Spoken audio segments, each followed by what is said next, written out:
ஏன்னா ட்ரோன் வாங்கிட்டேனே இந்த நாடகத்தில் நீ நடிக்கும் போதெல்லாம் சாமி ஆடுவாங்கல்ல அதை கூட்டத்தில் விட்டுருன்னே கிருன்னு ஓட முடியாது நீ செக் பண்ணியிருக்கியா முண்டை புளிய மரத்தில் தங்கிருச்சு அப்புறம் வாங்குறவரை போட்டு இழுத்து கத்திக்கம்பு போட்டு இழுத்து ஒருத்தனுக்கு 200 போட்டு வாங்கி கொடுத்து அவையே இருக்கு அவையே இறங்க முடியல அக்கா போட்டு ஆள் போட்டு கவுன்சர் போட்டா அது உங்களுக்கு தெரியாதுல்ல நான் சொன்னேன்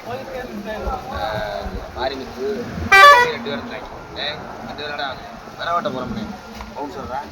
வின் பண்ணிக்கிறேன் காரில் அண்ணன் இறங்கினோடனே ரோடு வரும்போது ஃபோட்டோ எடுப்பாங்க நாளைக்கு தண்ணி விட்டுறாப்பா அண்ணன் வரும்போது தண்ணி கிண்ணி போட்டு வந்தால் கொஞ்சம் பார்த்துக்கிறாங்க தரணே அடுத்தா இருந்தேன் அப்படின்ட்டேன் இப்படி இடுப்பு சொல்லினேன் என்னடா 2000 போட்டாங்க ஒவ்வொரு நாள் வச்சுருக்கேன் பதிக்குதுண்ணே சாப்பிட்டு வரேன் கேட்டா உடனே பாதுகாப்பு தானே கூப்பிட்டு அந்த மாதிரி அந்த ஏசி மீட்டர் சொல்லுனே அது ஏசியில் வந்து பூச்சி பாரு ஏசி ஒத்துக்கல 2 நாள் வந்தாங்க மறுநாள் ஃபோன் எடுக்கல அவங்க அப்பா கிடச்சி ஏன் 2 பேரும் வரல பொழைச்சதே மறுவலை பண்ணேன் இதில் விழுந்துட்டாங்களான்ட்டு ஏசி ஒத்துக்கலாண்ணே மேமூச்சு மூச்சு வாங்கிடுச்சு ஏசி ஒத்துக்கலையாப்பா விரவு தெரிஞ்சுருக்கு நம்ம கார் பெட்டில் அடிவிட்டு உலகே சாக தெரிஞ்ச வண்டியில் ஏற்றிட்டு போய் ஏசி ஒத்துக்கிறாம எம்கேஆர் கொண்டாருன்னு உலகே சாயிருப்பாங்க நீங்கள் வர சத்தியமாக ஏசி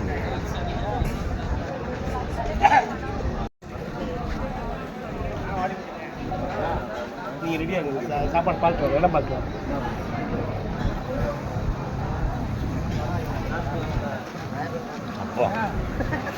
இந்த கேமரா எவ்வளோ போகிறேன் தலைவா எத்தனை உளுந்த வடைக்கு 1 கோடி வருமா அண்ணே ராதாண்ணே 1 கோடி அண்ணே எல்லாம் ஐயா எல்லாம் கேட்டு அப்போ ஒன்றும் பிரச்சனை இல்லை அப்போ பழச வீட்டு சொல்ல தீட்டி போயிடுவாமா ட்ராலி ஒன்று இருக்கு செகண்ட் ஒன்றும் செகண்ட் இருந்தாலும் கொடுங்கய்யா 2 கிலோ தாயாக இருந்தாலும் சொட்டை வரைச்சி பூரா வெறி கொண்டு பொண்ணு தெரிக்காம இருக்கிறாங்க 5 படம் பண்ணுறபடி எக்யூப்மெண்ட்ஸ் விடுதலை முடிச்சோம் வாடி வாசல் 2 மாதம் வாடி வாசலுக்கு அண்ணன் போகுது